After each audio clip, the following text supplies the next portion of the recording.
রাষ্ট্র সংস্কার করে গ্রহণযোগ্য নির্বাচন আয়োজনের জন্য অন্তর্বর্তীকালীন সরকারকে যৌক্তিক সময় দিতে চায় বিএনপি, তবে তা অনির্দিষ্টকালের জন্য নয়।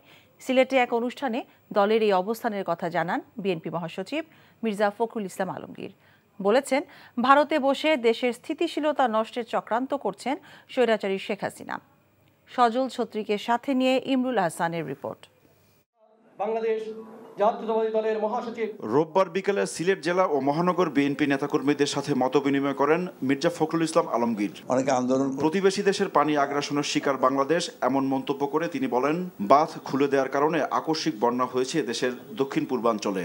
এ বিষয়ে বাংলাদেশকে আগাম কোনো তথ্য দেওয়া হয়নি। নির্বাচন ইস্যুতে দলের অবস্থানও তুলে ধরেন তিনি।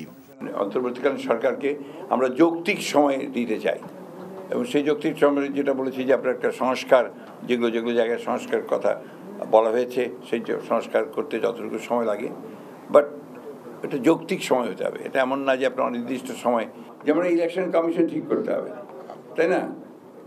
রিফর্ম, আপনার অ্যাডমিনিস্ট্রেশনকে রিফর্ম করতে হবে যা আছে, এগুলো খুব বেশি সময় লাগার কথা না। কিন্তু আমরা দেখেছি যে আপনার লতিফুর রহমান সাহেবের গভর্নমেন্ট যখন ছিল 3 মাসের মধ্যে ওনারা একবার সব ক্লিন করে ফেলেছিলেন। বিএনপির মহাসচিব বলেন, ছাত্র জনতার গণ অভ্যুত্থানে পতন হলেও পতিত স্বৈরাচারের ষড়যন্ত্র অব্যাহত রয়েছে। এই বাংলাদেশ যখন আবার নতুন করে উঠে দাঁড়াবার চেষ্টা করছে, ঠিক তখনই আবার সেই ভারতবর্ষ থেকেই দুঃখজনকভাবে পতিত ফ্যাসিবাদ যিনি প্রতিনিধি হাসিনা, তিনি বিভিন্নভাবে বাংলাদেশের মানুষকে বিভ্রান্ত করবার চেষ্টা করছেন।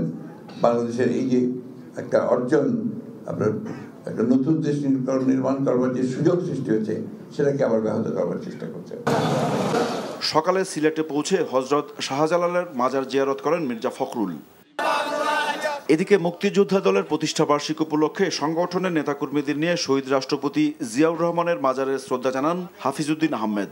সেনাবাহিনী প্রধানকে বলতে চাই, অবিলম্বে যেই 487 জন এখানে আশ্রয় নিয়েছিলেন তাদের তালিকা প্রকাশ করুন। জাতীয় প্রেস ক্লাবে আরেক অনুষ্ঠানে ডাক্তার জাহিদ হোসেন বলেন, ফেসিবাদ যাতে আর মাথাচাড়া দিতে না পারে সেই বিষয়ে সজাগ থাকতে হবে। Imrul Hasan, NTV news, Dhaka.